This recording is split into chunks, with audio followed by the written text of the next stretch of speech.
Welcome back to the channel, good friends. Brian from Apex Detail. I've been wanting to show and share with you my experiences with the Shine Mate short nap knitted cutting wool pads. They're on a blue foam interface. You can get them in 3, 4, 5, 6 inch for each type of polisher and backing plate. They're made to remove deep scratches and imperfections on stubborn, hard finishes, so they will cut very, very quickly.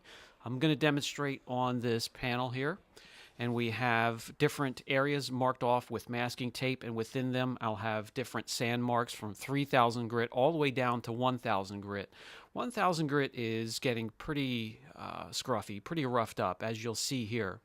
And it takes quite an aggressive type of pad to knock that imperfection down and remove it and correct it.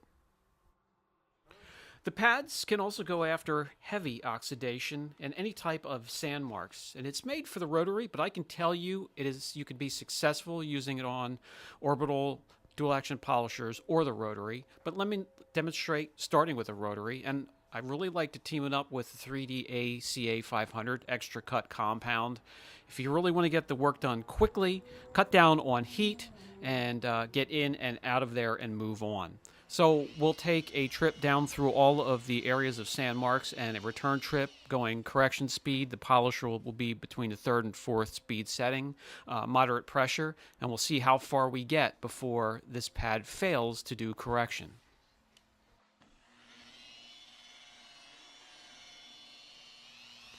Another reason I enjoy them besides their performance, the wool pads, they're normally dirty. You get lint flying everywhere, and since we like to keep the shop as clean as possible doing paint protection film, the short nap wool pad that we have here is rather clean.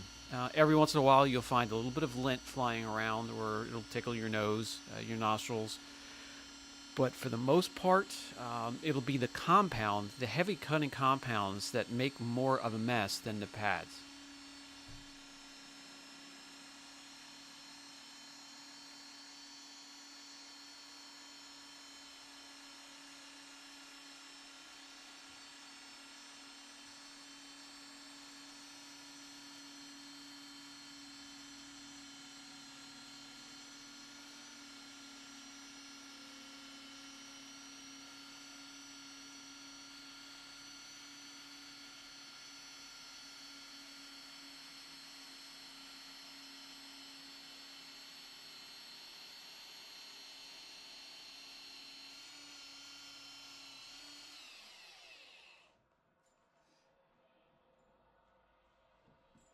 Okay, that will do it. I know you can see already we've made a huge difference. Let me wipe off the residue. Let me walk over and grab the panel prep so we're not using any of the polishing oils to mask any of the imperfections here. And then I'll bring you guys in closer for a better look.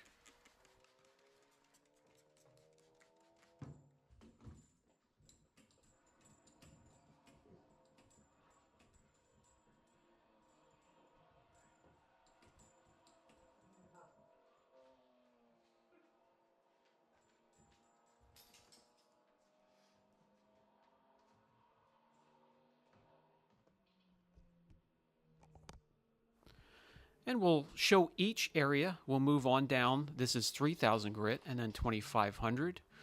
No problem with the first 2 areas.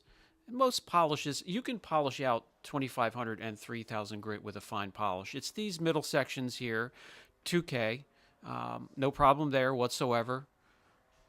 1500 grit, now we're getting into some real scruffy areas, no problem there. And down into the 1000 grit sand marks. That takes an aggressive pad to take care of that, and it had no problem whatsoever. Now, there is haziness. There's no misconceptions whatsoever. You will need to finish down it'll be a 2-step process if you're using this pad. You'll need to finish down to a non-aggressive foam pad and a finish polish. Using the swirl finder, you're going to see that the areas are indeed hazed over, but those underlying deep imperfections are gone. By the way, that was all done with hardly any effort on my part. The polisher wasn't screaming on the highest speed setting. I wasn't flailing my arms about. A nice even keel motion all the way across the panel, a smooth ride. That's another important factor with the rotary. Some that do not have a ton of time behind the machine will find that it will skip often, and with these pads, there's hardly any skipping or chattering whatsoever. Now let me swap polishers. They also work great on a polisher with a long throw, 21 millimeters to be exact, and that's what I have here. And you can be successful using that pad on this polisher as well.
All right, that's all it will take.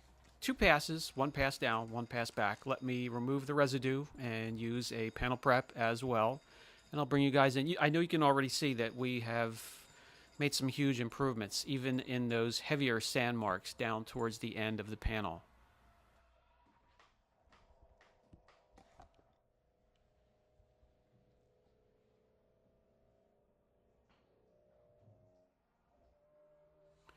You may also notice it's a little bit more hazy using the long throw polisher compared to the rotary, especially as we get down into the areas with the deeper sand marks. That can be cleared up. That's no problem.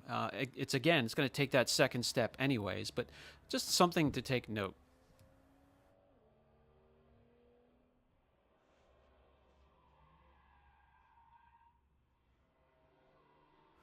"1,000 grit sand marks, no problem." Okay, so if you ask me, well, no problem there. You're using a rotary and a long throw polisher. What about a smaller polisher? Well, I'm going to grab a 3-inch polisher. It, of course, has a smaller throw. There's going to be less energy there being transferred from the polisher to the surface. You would think there would be less correction being done. Let me take the same trip down, same speed, pressure, and arm speed, and we'll see what happens.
And once again, even with a smaller polisher that doesn't have quite the energy of the rotary and a long throw polisher with a 21 millimeter throw, no problems whatsoever. So you get the idea. I wanted to share that with you in case you get something in that is real stubborn or you have some deep imperfections. You can use a pad like this and not have to spike temperatures, just keep going back and forth, back and forth. This will get it done quickly. Brian from Apex Detail, catch you in the next video.